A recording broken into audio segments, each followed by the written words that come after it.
Good morning, dear students. Welcome to Concept Class.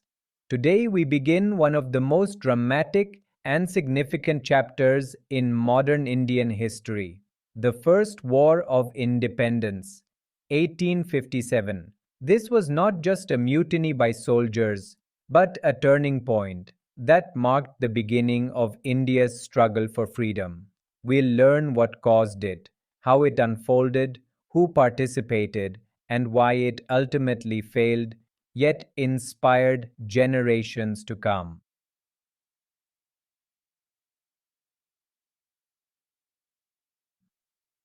In this chapter, we'll look at the multiple factors that led to the uprising: political discontent, economic misery, social tensions, and military grievances.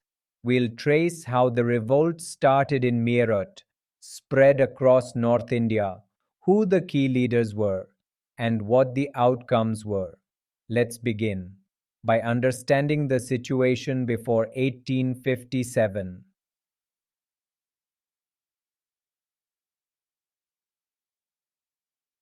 Before 1857, India was largely under the control of the British East India Company.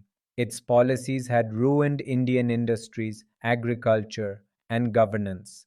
Many Indian kings had lost their kingdoms through unfair means, like the doctrine of lapse, introduced by Lord Dalhousie. Peasants were burdened by taxes, artisans had lost their livelihood, and soldiers faced discrimination. This created a simmering anger across all sections of society.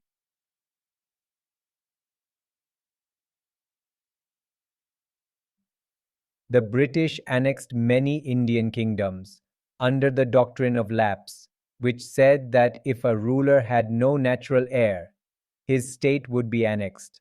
States like Satara, Jhansi, and Nagpur were taken away.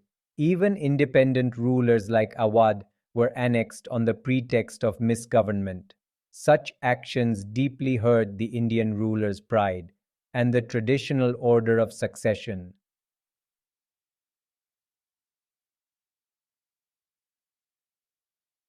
British policies turned India into a source of raw materials and a market for British goods. Indian industries, especially textiles, were destroyed due to competition from British factories. Farmers were forced to pay high taxes even during famines. Money flowed from India to Britain. This was called the drain of wealth.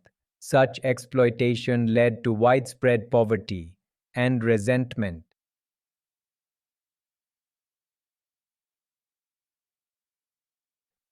Many Indians believed the British were deliberately trying to destroy Indian culture and religion. Social reforms like the abolition of sati and promotion of widow remarriage, though progressive, created suspicion among conservative sections. The activities of Christian missionaries and Western education also made people fear forced conversion. This cultural anxiety added to the anger against British rule.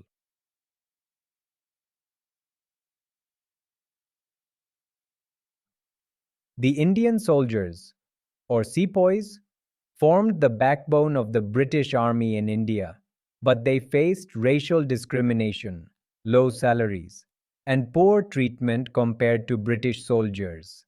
The General Service Enlistment Act of 1856 forced them to serve overseas, which violated their caste beliefs.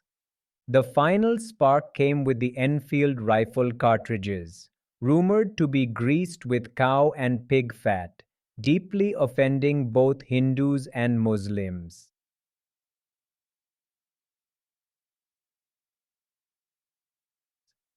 The use of the Enfield rifle cartridges was the immediate trigger. When soldiers refused to use them, they were punished and humiliated in Meerut. This sparked outrage. On May 10th, 1857, the sepoys rose in revolt, killing British officers and marching to Delhi, where they declared Bahadur Shah Zafar as their emperor. This marked the beginning of the First War of Independence.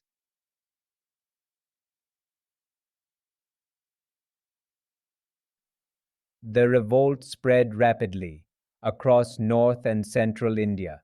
Each region saw heroic leaders rise: Rani Lakshmi Bai of Jhansi, Nana Sahib of Kanpur, Begum Hazrat Mahal of Lucknow, Khan Bahadur Khan of Bareilly. In Delhi, Bahadur Shah Zafar became the symbol of Indian unity. Ordinary peasants, soldiers, and artisans joined hands, showing that the desire for freedom ran deep in every section of society.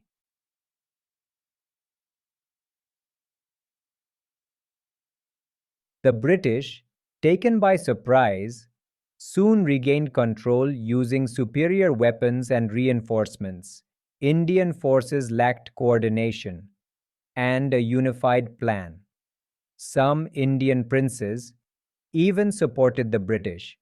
By mid 1858, major centers like Delhi, Kanpur, and Lucknow were recaptured.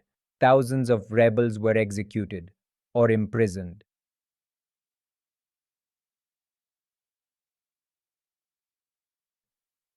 Although the revolt was powerful, it ultimately failed due to several reasons. The rebels were not united.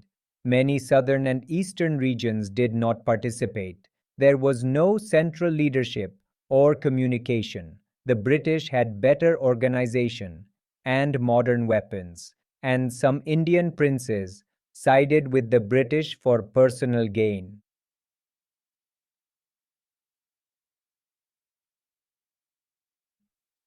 Despite failure, the revolt led to major changes.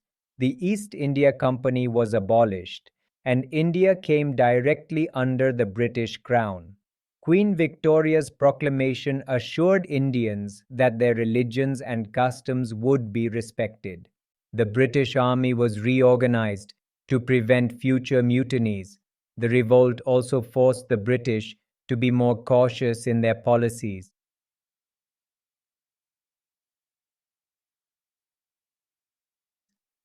The revolt of 1857 was the first large-scale uprising where Indians, soldiers, peasants, princes fought together against colonial rule.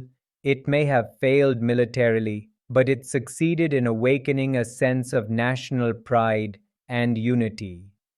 Future leaders like Tilak, Gandhi, and Nehru drew inspiration from these early heroes who dared to dream of freedom.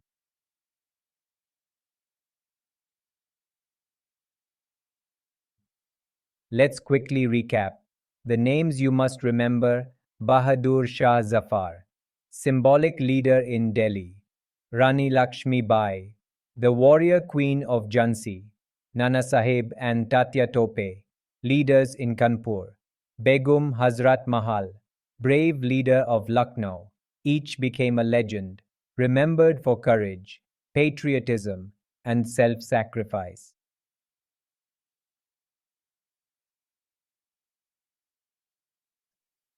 To conclude, the revolt of 1857 stands as a glorious chapter in India's history.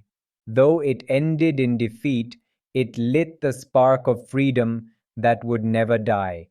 It united Indians across caste, creed, and region, and planted the first seeds of nationalism.